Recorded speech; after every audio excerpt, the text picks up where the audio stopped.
గురువుగారు తుమ్మినప్పుడు బయటికి వెళ్ళకూడదు అంటారు గదా! ఎందుకు? బయటికంటే అంటే ఇంటి బయటికి గూడా ఎళ్ళేటప్పుడు ఎవరైనా తుమ్మినారనుకో ఎళ్ళొద్దు అపశకునం అన్నట్టు. అసలేంది? తుమ్మడం అశుభమా? శుభమా? ఏదన్నా శుభకార్యానికి వెళ్ళేటప్పుడు, ఏదైనా చేసేటప్పుడు తుమ్ముట కొందరు అశుభం అంటారు. కొన్ని తెగల వాళ్ళు శుభం అంటారు. సత్యం శివ శివ అంటారు. సత్యం హరహర అంటారు. సత్యం నారాయణ అంటారు. అంటే తుమ్మును సత్యంగా భావించే వాళ్ళున్నారు. అసత్యంగా భావించే వాళ్ళు గూడా ఉన్నారు. అవునా? తెలుసా చాలామందికి? ఆ! ఇక్కడ తుమ్ము సత్యం గాదు, అసత్యం గాదు. అదొక సంకేతం. ఒక మెసేజ్. ఏంటా మెసేజు? కేవలం 3 విధాలుగా చూడబడాలి.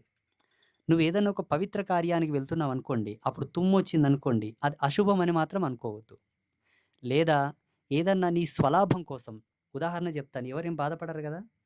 సాయంత్రం అయింది మందు తాగనీకే పోతున్నావు. అది నీకు సంబంధించింది. సమాజానికి సంబంధించింది కాదు, ఇంటికి సంబంధించింది కాదు. అప్పుడు తుమ్మితే నువ్వు లెక్క కట్టుకో.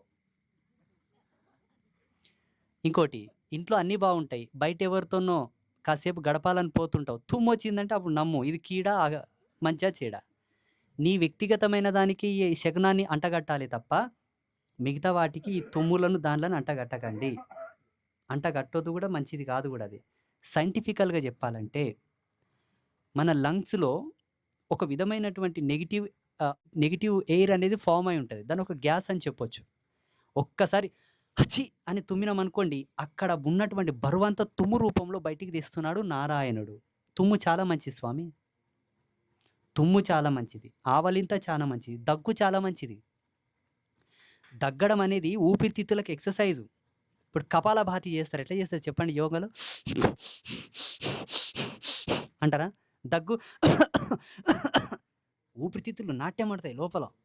ఇక్కడ జమైన గబ్బు, గదురు, గాలి, బ్యాక్టీరియాలన్నీ కూడా దగ్గు రూపంలో బయటకొస్తాయి. ఎక్కిళ్ళు గూడా చాలా మంచివి. మన శరీరం ఒక ఫంక్షన్. ఆ ఫంక్షనాలిటీని దేవుడు బాగా సెట్ జేశాడు. లోపల మన ఫంక్షనాలిటీ నడిపే ఒక ఆపరేటర్ ఉంటాడు. ఆయనకు తెలుసు నీకెప్పుడు ఆవలింతలు తెప్పియాలో. నీ శరీరంలో ఆక్సిజన్ డౌన్ అయిందంటే ఆవలింతలొచ్చేస్తుంటాయి. ఆయనకు తెలుసు. అందుకే సైంటిఫికల్‌గా ఇవి చాలా మంచివి. ఇంక నమ్మకాల ప్రకారంగా అనుకుంటే మూఢనమ్మకం, అంధవిశ్వాసం. నమ్మొచ్చు. కొన్నిటిల వల్ల నమ్మొచ్చు. అన్నిటికి అది అన్వయం కావు.